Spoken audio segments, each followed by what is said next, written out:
নিরাপত্তার শঙ্কা থাকলে বাংলাদেশের ক্রিকেটাররা পিএসএল খেলতে যাবে না। যুব এবং ক্রীড়া প্রতিমন্ত্রী আমিনুল হকের এই বক্তব্যের একদিন পরেই আমরা গণমাধ্যমে কিংবা সামাজিক মাধ্যমে ছবি দেখলাম মুস্তাফিজ, নাহিদ রানা, শরীফুল, পারভেজ ইমনরা পিএসএল খেলতে যাচ্ছেন। পিএসএল এর ফ্র্যাঞ্চাইজিগুলোর পেজ থেকেও বলা হলো বাংলাদেশের প্লেয়াররা আসছে। তাহলে হঠাৎ একদিনের মধ্যে এমন কি হলো নিরাপত্তা কনসার্ন কিংবা নিরাপত্তার যে বিষয়টা সেটা মোটামুটি নিয়ন্ত্রণে চলে এলো কিংবা নিরাপত্তার ঝুঁকি কমে গেল? এটা নিয়ে অনেকের মধ্যে একটা উদ্বিগ্ন ভাব দেখলাম, অনেকের মধ্যেই দেখলাম যে কি আসলে ঘটনা, এটা নিয়ে একটা প্রশ্ন তৈরি হচ্ছে। সেই প্রশ্নটারই উত্তর দেওয়ার চেষ্টা করছি। ইসলামাবাদে বাংলাদেশের যে হাই কমিশন কিংবা দূতাবাস রয়েছে তাদের একটা ফ্যাক্স, এই যে নিরাপত্তার ঝুঁকি, এই নিরাপত্তার ঝুঁকিটা সম্পর্কে স্পষ্ট একটা বার্তা দিয়েছে। যে কোনোভাবেই হোক ওই ফ্যাক্সের একটা কপি আমি পেয়েছি। ফ্যাক্সে এক্স্যাক্টলি কি লেখা আছে সেটা আপনাদেরকে আমি একটু পড়ে শোনাচ্ছি। ইংরেজিতে লেখা, আমি সহজ করে বাংলাটা বলার চেষ্টা করব। ওই নাম্বার দা 1901 হ্যানতেন হোয়াট এভার 23 মার্চ 2026। সো এখানে যেটা বলা হচ্ছে, please be inform that both Pakistan and Afghanistan have declared ceasefire before Eid ul Azha. Pakistan এবং আফগানিস্তান দুই দেশের মধ্যে যুদ্ধ চলমান ছিল। ঈদ উল আজহার আগে তারা যুদ্ধবিরতি কার্যকর করেছে। It is expected that ceasefire will sustain for the time being. The venues for PSL matches are selected in Lahore and Karachi, which are safe enough. সহজ বাংলায় বললে যে এই যে যুদ্ধবিরতিটা, এটা এই সাম্প্রতিক সময়ের বা এই সময়ের জন্য মোটামুটি ঠিকঠাক থাকবে বলে এক্সপেক্ট করা হচ্ছে। এবং যে দুটো ভেন্যু পিএসএল এর জন্য নির্বাচন করা হয়েছে, লাহোর এবং Karachi, which are safe enough, যথেষ্ট নিরাপদ। সহজ কথা, এটা বাংলাদেশের যে দূতাবাস তারা এটা ফ্যাক্সে বলছে। এরপরে লেখা আছে ইয়েস্টারডে, অর্থাৎ ইয়েস্টারডের কথা হচ্ছে, আমি যেদিন বলছি সেটা হচ্ছে আপনার 22 তারিখের কথা বলা হচ্ছে।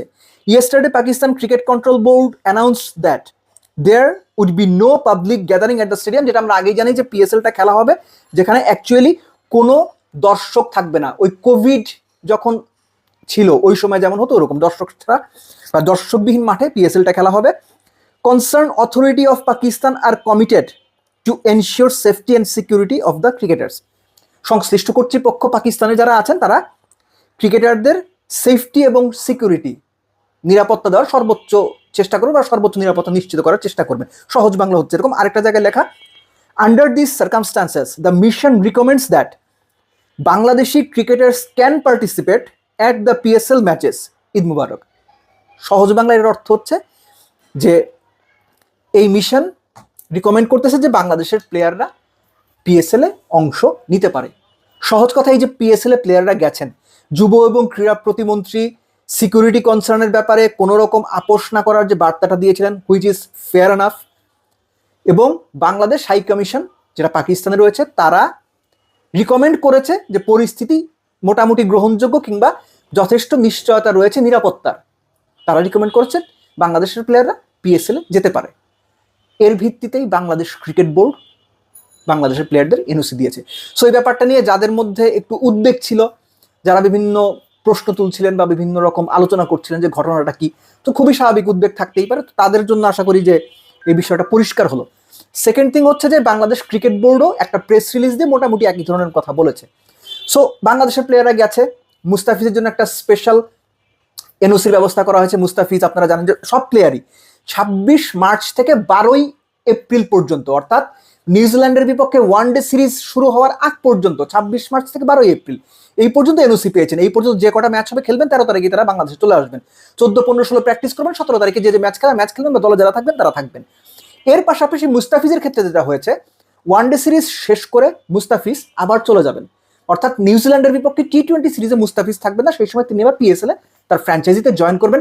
পারভেজ ইমনের ক্ষেত্রে যেটা হয়েছে, 26 মার্চ থেকে তার এনওসি দেওয়া হয়েছে 21 এপ্রিল পর্যন্ত।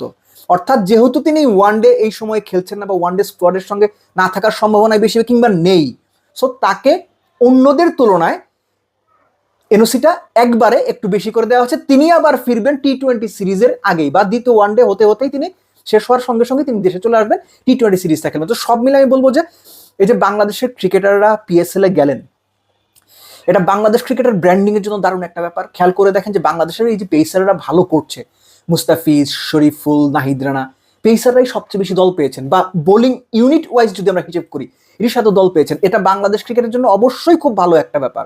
এবং একই সঙ্গে এই প্লেয়াররা যতটুকুই সুযোগ পাবেন, যেভাবেই সুযোগ পাবেন, যখনই সুযোগ পাবেন, তারা যদি পারফর্ম করতে পারে, সেই ক্ষেত্রে বাংলাদেশের ক্রিকেটিং ব্র্যান্ডটাও গ্লোবালি দারুণ জায়গাতে একটা চলে যাবে, সেটা বলবো না, গ্লোবালি একটা দারুণ মানে অ্যাপ্রিসিয়েশন পাবে বলে আমার মনে হয়। সো এই ধরনের সুযোগ দরকার। এর আগে আমরা দেখেছি যে বিভিন্ন সময় বাংলাদেশের প্লেয়ারদের এনওসি দেওয়া হয় না, এ হবে ওই হবে, প্লেয়াররা বুঝে ফেলবে, অন্য দেশ বুঝে ফেলবে আমাদের টিক, এই ধরনের হাস্যকর কথা বলা হইতো।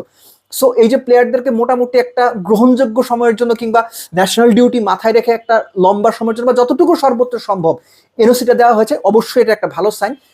আশা করবো যে বাংলাদেশের প্লেয়াররা যখনই যে ফ্র্যাঞ্চাইজিতেই সুযোগ পাবেন, যখনই খেলার সুযোগ পাবেন, যে কোনো জায়গাতে জাতীয় দলের সঙ্গে যতটুকু সম্ভব একটা সমন্বয় করে তাদেরকে যেন সবসময় একটা বেটার স্টেজের জন্য, বেটার সময়ের জন্য, একটু লম্বা সময়ের জন্য অনাপত্তিপত্র কিংবা এনওসি দেওয়া হয়। তো হোপফুলি বাংলাদেশের যারা আছেন, পিএসএল এর সুযোগ পেয়েছেন, তাদের প্রত্যেককেই দারুণ পারফর্ম করবে এবং ফ্র্যাঞ্চাইজি ক্রিকেটে বাংলাদেশের ক্রিকেটাররাও আগামীতে আরো ভালো ভালো ফ্র্যাঞ্চাইজিতে আরো বেশি সম্ভব বাংলাদেশের প্লেয়াররা খেলতে পারবেন, সেটাই থাকবে প্রত্যাশা।